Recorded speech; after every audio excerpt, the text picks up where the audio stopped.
주 예수의 은혜와 평강이 있을지어다. 오늘은 이 데살로니가 설교 24번째 시간입니다. 오늘은 신앙에 대한 문제인데요. 성도의 바른 신앙. 여러분, 이 바울 서신의 특징이 있습니다. 바울 서신은 이런 구조로 기록이 된다라고 하는 그 특징이 있는데, 이게 뭐냐면은 전반부에서는 대체적으로 진리에 대한 말씀을 기록하고 있고, 그리고 후반부에서는 그 진리에 합당한 삶, 생활에 관계된 말씀을 기록하고 있는 것입니다.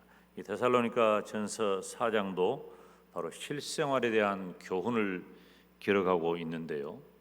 무슨 말이냐면은 예수님을 믿는 성도라면 우리가 어떻게 행하고 우리가 어떻게 행함으로 하나님을 기쁘시게 할 것인가, 즉 성도된 삶, 성도된 도리를 다할 것인가 라고 하는 내용을 기록하고 있는 것이죠.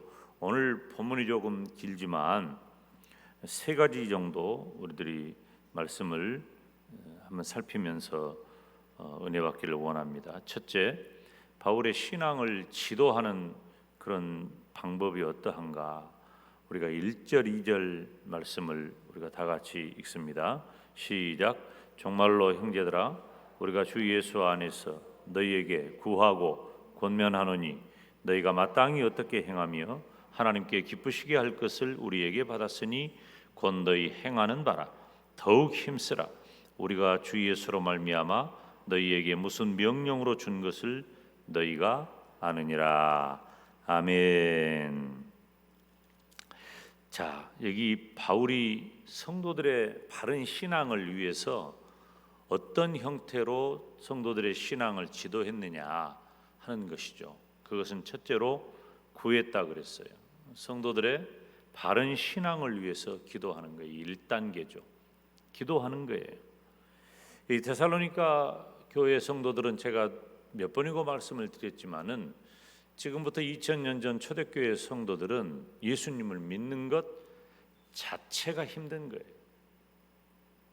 여러분, 요즘 참 신앙생활하기가 쉽지 않으시죠? 오래도록 수십 년 동안 예수님을 믿고 교회 생활에 익숙한 우리들로서는 요즘 예수님을 믿고 산다는 것, 특별히 교회에 다닌다는 것이 이렇게 힘들고 어렵고 복잡한가 하는 그런 생각들을 하게 만듭니다. 오후 시간에도 우리 장로님하고 통화를 하는데 저한테 오히려 위로를 하세요. 목사님, 지금 이런 것은 아무것도 아닙니다. 과거에 전쟁통에는 총 맞아 죽고, 그리고 또 병들어서 전염병 때문에 옆에서 그냥 죽어나가도 우리가 믿음 지키며 살았습니다. 그러고 보니까 한국교회를 지탱하였던 지난 한 세기 동안의 삶을 뒤돌아보면 저는 제 믿음이야 40몇 년 정도니까 우리 오늘 수요예배 오신 성도님들 대부분의 신앙보다는 제가 더 짧겠죠. 지난 한 세기 동안의 신앙을 뒤돌아보면 일제강점기나 또 전쟁이나, 그리고 아마도 세계에서 가장 가난한 나라, 이런 경제적인 문제라든지 건강의 문제라든지, 제 친구들을 보면, 학교 다닐 때 친구들을 보면은 저보다 나이가 한두 살 많아요. 대체적으로 제 또래들도 있지만 그 많은 이유가 호적은 저하고 같아요. 근데 실제 나이가 한두 살 많아. 호적을 늦게 한 거야. 홍역이 있어서 죽는 아이들이 많았기 때문에 이놈이 살란가 죽을란가 모르니까 한 1, 2년 있다가 호적을 올리는 거죠. 이제 그런 시절을 우리가 살았단 말이에요. 그런데 그 시절이 다 어떤 때냐면은 한국 교회가 부흥하고 성장하는 기반이 됐던 시대예요. 근데 지금 우리가 사는 시대가 참 힘들고 어렵다고 지금 얼마나 난립니까, 언론에서. 근데 과거에 비하면 이건 어려움도 아니죠. 그렇지만 지금 만나는 어려움이 가장 큰 어려움인 것 같아요. 그렇게 외부적으로도 그렇고 또 영적으로도 그렇고 인격적으로도 그렇고 관계적으로도 그렇고 굉장히 어려운 그런 때입니다. 그래서 이러한 때 오히려 믿음을 점검하고 믿음을 찾아볼 수가 있는 거죠. 그런데 2000년 전 초대교회 성도들, 이 데살로니가 교회 성도들은 바로 그때 환난과 공공과 핍박을 잘 이겨낼 수 있도록, 뭐 날마다 기도 아니면 못 사는 때잖아요. 여러분 힘들수록 기도합니다. 지금 요즘 김 목사가 제일 많이 하는 것이 뭐냐면 기도고요, 제일 많이 말하는 것이 기도입니다. 물론 그전에도 그랬죠. 누가 그러더라고, 목사는 할 말 없으면 기도합시다, 그런다 하더라고요. 그런데 정말 요즘 더 많이 그러는 것 같아요. 전화로도 기도하고 만나서도 기도하고 또 개인적으로도 기도하고 아침에도 기도하고 저녁에도 기도하고 틈나는 대로 기도하고, 지난 주간 이번 주간은 거의 기도하다가 그 기도에 빠져가지고 거의 날을 새고 새벽에 오는 경우가 며칠 있었어요. 그러니까 사람이 그냥 좀 혼곤한 거예요. 어떻게 보면은 멍하기도 하고 굉장히 피곤하고 육체적으로는.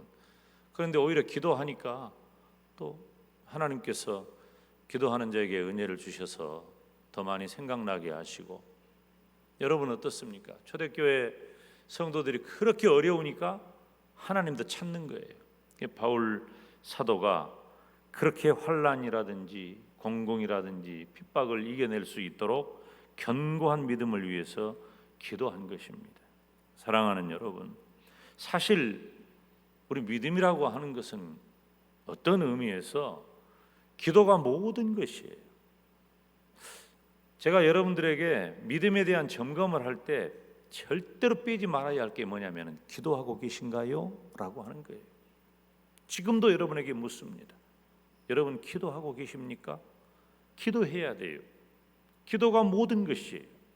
하나님과 나와 연결하는 가장 긴밀한 루트가, 통로가 바로 기도이기 때문이에요. 기도해야 한단 말이에요. 기도하고 기다리는 것보다 더 나은 것은 없습니다. 기도하는 거죠. 그래서 바울이 신앙을 지도할 때 기도하는 거예요. 두 번째로는 권면한 거죠. 2단계예요. 성도들의 바른 신앙을 위해서 권면하는데, 이 권면은 단순한 그냥 이야기가 아니에요. 단순한 이야기가 아니라 사도적 권위를 가진 권면이라는 것이, 사도적 권위를 가지고 권면하는 거예요. 주의 종들도 권면하는 경우가 있습니다. 인간적인 면보다는 기도하는 종으로서 권면하는 것입니다. 상담을 통해서 개인적으로 권면할 수도 있고, 또 지금처럼 강단에 서서 하나님의 말씀을 증거하는 것으로 권면이 대신될 수도 있는 거예요. 세 번째는 명령인데, 권면과 명령의 큰 차이는 강력함에 있는 것이죠. 명령한다는 것은 바른 생활을 위해서 가르친 대로 살도록 명령을 하는데, 대부분 이것은 말씀 증거에 준하는 것입니다. 디모데전서 6장 14절 말씀을 보면 우리 주 예수 그리스도가 나타내실 때까지 점도 없고 책망받을 것도 없이 따라서 합시다. 이 명령을 지키라.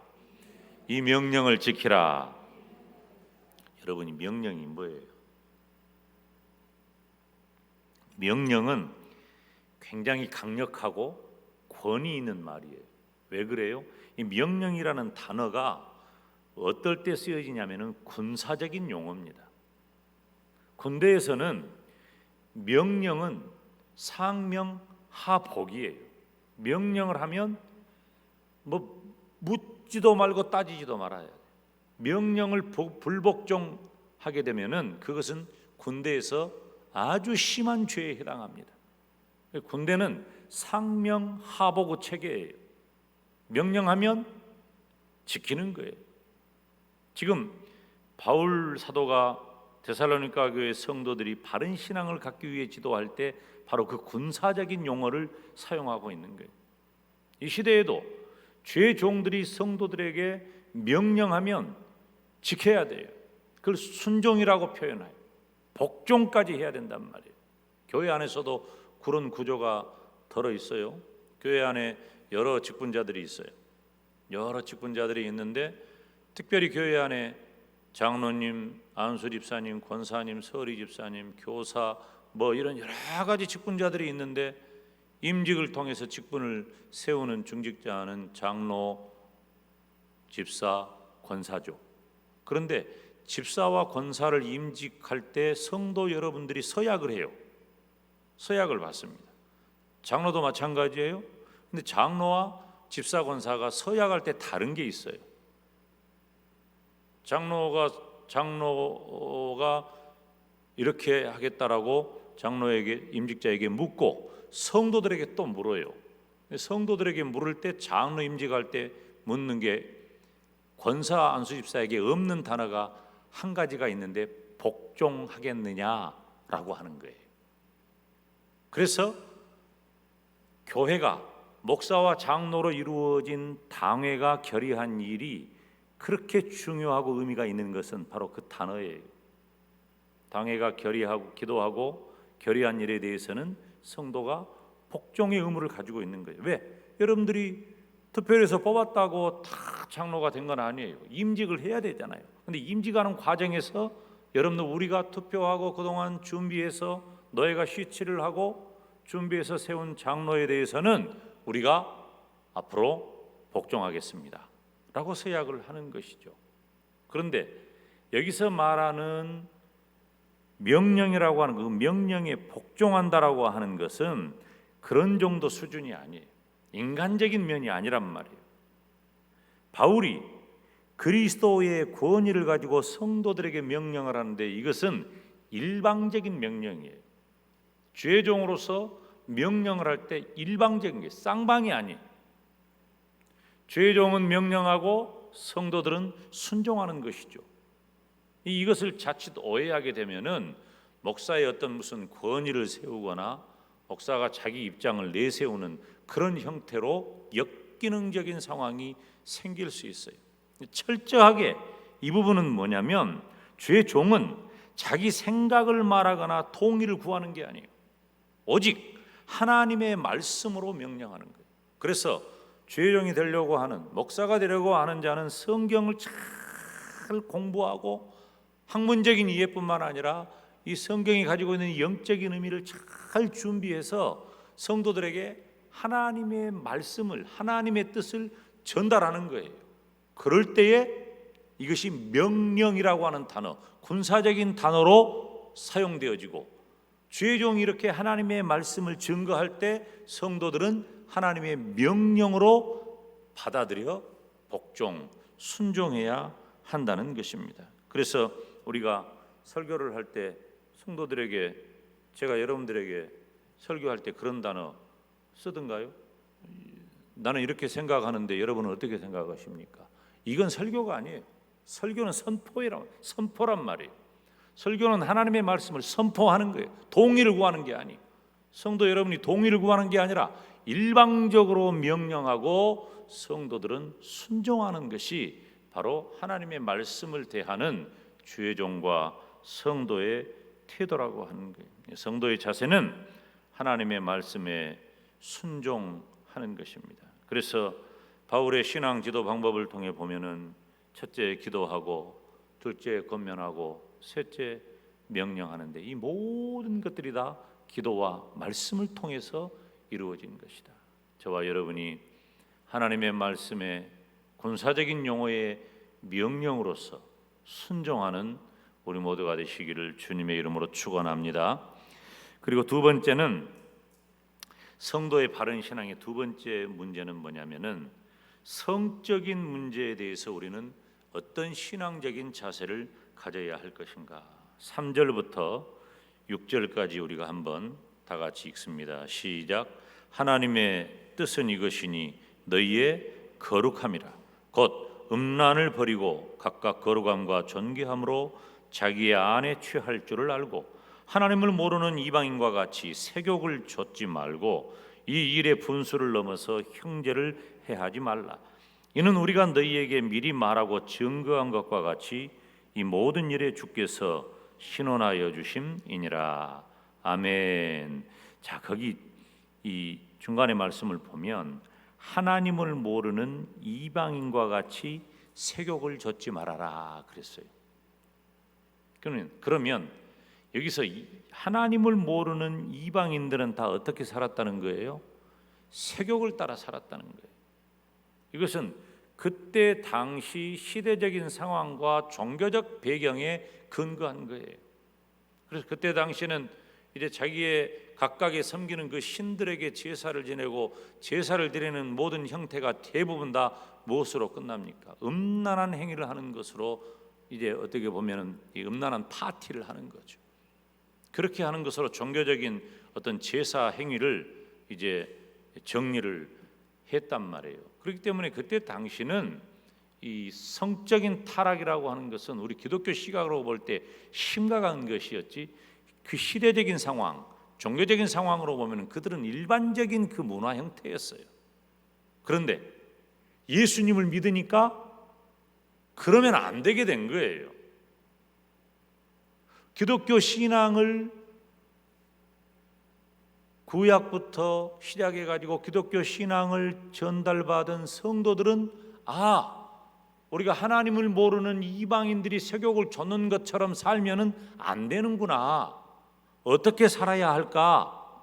첫째, 음란을 버려야 한다 그랬어요. 자, 하나님의 뜻은 이것이니 너희의 거룩함이라.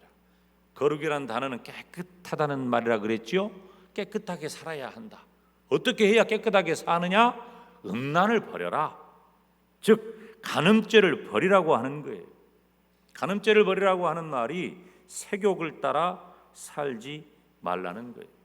그 이후에 등장하는 분수를 넘어서 형제를 해하지 말아라. 다 같은 의미예요. 데살로니가전서 4장 6절 오늘 말씀에 보면 이 일에 분수를 넘어서 그랬죠. 분수를 넘어서 형제를 해하지 말라. 이는 우리가 너희에게 미리 말하고 증거한 것과 같이 이 모든 일에 주께서 신원하여 주심이니라. 아멘. 자, 간음죄는 하나님의 심판이 있는 거예요. 거기 있는 말씀대로 이 모든 일에 주께서 신원하여 주심이니라. 신원한다는 말은 심판한다는 말이에요. 하나님의 심판이 있어요. 간음하는 죄는 하나님의 심판이 있는 거예요. 시대적으로 물론 달라지기는 했어요. 그때하고 지금하고 이 시대적인 상황은 종교적인 의미는 아니에요. 지금부터 2000년 전에는 종교적인 상황이 세욕을 줬고 간음을 하게 되고 그런 상황이었어요. 그런데 지금 2000년이 지난 지금은 종교적인 행위의 의미가 아니라 시대의 타락함이 세욕을 좇는 시대가 되었다는 거예요. 예수님을 믿는 성도는 하나님의 뜻이 뭐라고요? 따라서 합시다. 너희의 거룩함이라. 거룩함이란 말이에요. 우리의 거룩을 하나님이 원하시는데 우리의 거룩은 세욕을 좇아가지고는 안 된다. 간음죄를 가지고는 안 된다. 그래서 간음하는 죄를 멈춰라. 간음하는 죄는 하나님이 신원한다. 즉 하나님이 심판하신다는 것입니다. 두 번째로 거룩함과 존귀함으로 아내를 대해야 한다. 성적인 문제예요. 아내만을 사랑해야 한다는 거예요. 성도는 가정에서도 하나님의 말씀에 모범을 보여야 합니다. 하나님께서 짝지어 주신 아내, 하나님께서 짝지어 주신 남편, 이 아내와 남편을 서로 늘 사랑하고 인격적으로 존중해 주어야 하는 것입니다. 에베소서 5장 25절은 심지어 어느 정도까지 말씀을 하시냐면 남편들아 아내 사랑하기를 그리스도께서 교회를 사랑하시고 위하여 자신을 주심같이 하라. 아내를 사랑하기를 예수님이 교회를 위하여 성도를 위하여 저와 여러분 나를 위하여 십자가에 못 박혀 죽으시기까지 다 내어놓으신 것처럼 아내를 사랑하라고 하는 거예요. 남편을 사랑하라고 하는 것이. 그래서 거룩함과 존귀함으로 아내를 대하라. 아내만 그렇게 대하라는 게 아니고 남편도 그렇게 대하라는 거예요. 아내 가로 열고 남편, 남편 가로 열고 아내, 그런 것이죠. 거룩해야 돼요. 세 번째로 거룩하다는 것은 깨끗한 거예요. 우리가 혼인식을 할 때 저는요 요즘 결혼의 방식이 많이 바뀌었어요. 저는 교회 성도들이 자녀들을 결혼을 시킬 때 가능하면이 아니라 꼭 그렇게 하는 게 좋아요. 예배당에서 결혼식을 하는 게 좋습니다. 뭐 예식장도 좋아요. 그렇지, 예식장을 따라갈 수가 없지, 시설면에 있어서. 예배당에서 하는 게 좋고, 특별히 중요한 것은 주의 종이 주례에서 결혼하는 것이 정말 의미가 있어요. 제가 아는 제 친구는 저보다 나이가 좀 위에 있습니다만, 그 친구는 고백하기를, 지금 뭐 결혼한 지가 거의 50년 가까이 되죠, 그 친구는. 그런데 늘 고백하기를, 어떤 고백을 하냐면은, 내가 교회에서 교회가 뭐 얼마나 훌륭한 건물이었겠어요. 그때 당시 한 50년 가까이 되니까, 한 40년 가까이 되죠. 그러니까 그런데도 교회에서 결혼식을 하고 목사님이 주례해서 결혼식 한 것이 얼마나 감사하고 복된 것이다라고 하는 것을 고백을 많이 합니다. 가정을 시작하면서부터 마음가짐이 달라지는 거예요. 가정을 시작하면서부터 마음가짐이 달라져. 우리가 거룩해야 돼요. 아내만을 사랑하고 남편만을 사랑하고, 주의 종이 하나님의 말씀을 가지고 권면을 하고, 그리고 또 서약을 합니다. 서약을 한 다음에 성원 기도를 하고 공포를 하는 거예요. 이런 과정이, 결혼이 그냥 기쁜 잔치, 그냥 네가 좋고 내가 좋고 이런 정도에 멈추는 것이 아니라 거룩한 결혼의 서약을 하는 거예요. 그래서 제가 결혼식을 할 때마다, 혹은 결혼을 위해 찾아오는 청춘 남녀들을 대할 때마다 항상 빼지 않는 기도의 내용이 있어요. 하나님과 여러 증인 앞에서 거룩한 혼인의 예식을 하는, 이런 표현을 늘 합니다. 아예 결혼하겠다고 찾아오는 남녀가 있으면 아예 기도를 그렇게 해요. 하나님과 여러 증인 앞에서 거룩한 혼인의 서약을 하고 혼인의 예식을 하고, 이런 표현들이 우리의 이 영적인 유전자 속에 박혀 있어야 된단 말이에요. 지금 시대가 많이 변해가지고 이 혼인제도에 대해서 굉장히 모호해진 경우를 많이 봐요. 히브리서 13장 4절은 이 거룩함에 대해서 어느 정도까지 말하냐면, 모든 사람은 혼인을 귀히 여기고 침소를 더럽히지 않게 하라. 음행하는 자들과 간음하는 자들을 하나님이 심판하시리라. 결혼은 거룩한 서약이에요. 거룩한 서약이고 거룩한 제도예요. 예수님을 믿는 성도들은 성적으로 거룩함에 머무는 생활을 해야 하는 것입니다. 성도들의 바른 신앙을 위해서 바울 사도는 기도하고 권면하고 하나님의 말씀으로 권위적 명령을 했어요.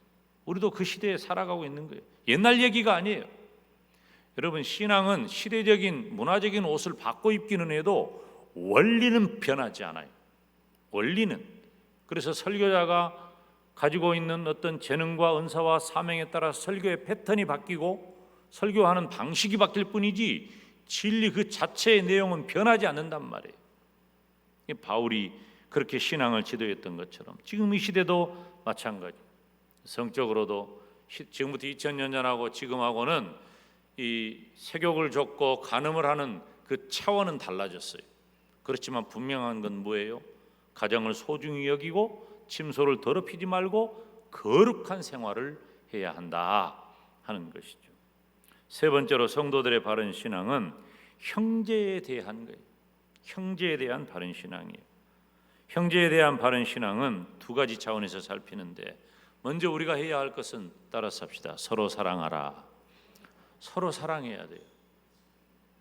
오늘 본문 9절 말씀을 보면, 형제 사랑에 관하여는 너희에게 쓸 것이 없으면 너희가 친히 하나님의 가르치심을 받아 서로 사랑함이라. 그러니까 데살로니가 교회는 이걸 아주 잘한 거야. 그러니까 바울이 디모데를 보내가지고 데살로니가 교회 성도들이 어떻게 신앙생활을 하는지 한번 보고 와라 하고 디모데가 와서 보고를 하니까 너무 잘하고 있는 거예요. 바울의 마음이 흡족해서 이 데살로니가 전서를 기록한 거죠. 칭찬할 것은 칭찬하고 권면할 것은 권면하면서 데살로니가서를 기록하는 것인데, 이 데살로니가 교회는 서로 사랑함이라. 성도는 예수 그리스도 안에서 서로 사랑해야 합니다. 히브리서 13장 1절에서도 형제 사랑하기를 계속해라 그랬어요. 계속해라. 이 진행형이에요. 어떨 때는 사랑하고 어떨 때는 안 하고 그게 아니에요. 계속하는 거예요. 요한일서 4장 21절에도 하나님을 사랑하는 자는 또한 그 형제를 사랑할지니, 우리가 믿음이 있다면 형제 사랑으로 보여져야 돼요. 믿음이 있는데 형제 사랑으로 드러나지 않는 것은 용서하세요. 그거 가짜입니다. 우리가 제대로 된 믿음이 아닌 거예요. 사랑은 가벼운 권면이나 편안한 선택이 아니에요. 사랑은 하나님의 명령입니다. 예수님 안에서 형제를 뜨겁게 사랑하시기를 주님의 이름으로 축원합니다. 그렇게 형제를 사랑할 때 종용하여 자기 일을 하고, 11절에 조용히 자기 일에 최선을 다해야 돼. 거기 있는 말씀을 보니까 11절에 너희 손으로 일하기를 힘쓰라 그랬어요. 주님의 몸된 교회 안에서는 모든 성도들이 재능과 은사와 사명에 따라 감당해야 할 직분과 일이 있다는 거예요. 자기 일을 해야 돼요. 자기 일을. 불평하고 간섭하면 안 돼. 우리가 교회 공동체를 사랑하고 섬기는 일은 결코 쉽지 않습니다. 교회 안에서 신앙생활 한다는 것은 예수님을 믿지 않는 분들은 상상할 수도 없는 그런 차원의 신앙이 들어가는 거예요. 왜? 교회 안에서 형제를 사랑하고 교회 안에서 내게 맡겨진 사역을 감당하는 것은 나를 죽이고 교회를 살리는 일이 되기 때문에 그래요. 여러분, 내가 죽지 않으면 교회를 살릴 수가 없어. 바꿔 말하면은 나를 죽일 때 교회가 살게 되는 거예요. 그러면 나를 죽이라는 말의 구체적인 내용은 뭔가? 내가 나를 죽인다는 말이 도대체 뭐냐? 나를 죽이는 가장 큰 일은 바로 형제를 서로 사랑하는 거예요. 이거 아무나 못합니다. 나를 죽이는 가장 큰 일은 형제를 사랑하는 것입니다. 그래서 내부적으로는 서로 사랑하는 거예요. 형제에 대한 바른 신앙은 내부적으로는 예수님을 믿는 성도들 우리 모두가 서로 사랑하는 것이다. 외부적으로는 외인에 대하여는 단정히 행하라. 12절 말씀에 우리 12절 다 같이 읽을까요? 시작. 이는 외인을 대하여 단정히 행하고 또한 아무 궁핍이 없게 하려 함이라. 아멘. 이 외인은 뭐예요? 외인은 교회 밖에 있는 사람, 즉 아직 복음을 믿지 않는 불신자를 말하는 거예요. 예수님을 믿지 않는 사람. 그런데 그들에 대해서는 단정히 행하고 그랬잖아요. 이 단정하다는 말은 보기 좋은, 또 본받을 만한, 존경할 만한 그런 말이에요. 그러니까 예수님을 믿지 않는 분들이 볼 때 우리가 보기 좋아해요. 존경할 만해야 한단 말이에요. 아까 우리 권사님도 기도하실 때 그런 내용에 대해서 기도를 하셨잖아요. 우리 예수님을 믿는 성도들이 신앙생활을 할 때 혼자 삽니까? 우리가 예배당은 다 잠궈놓고 우리끼리만 사는 게 아니에요. 평생을. 우리가 공동체로 나와 예배를 드릴 때는 예수님을 믿는 성도들끼리 예배를 드리고, 신앙생활을 할 때에도, 교회 활동을 할 때에도 예수님을 믿는 성도들끼리 활동을 하지만, 우리가 예배당 문을 열고 바깥에 나서면, 그리고 우리들의 삶의 현장으로 나가면 다 외인들과 함께 섞여 사는 거예요. 외인들과 함께, 특별히 우리는 한 지역사회잖아요. 지역사회가 굉장히 좁습니다. 우리 이 영광 지역은.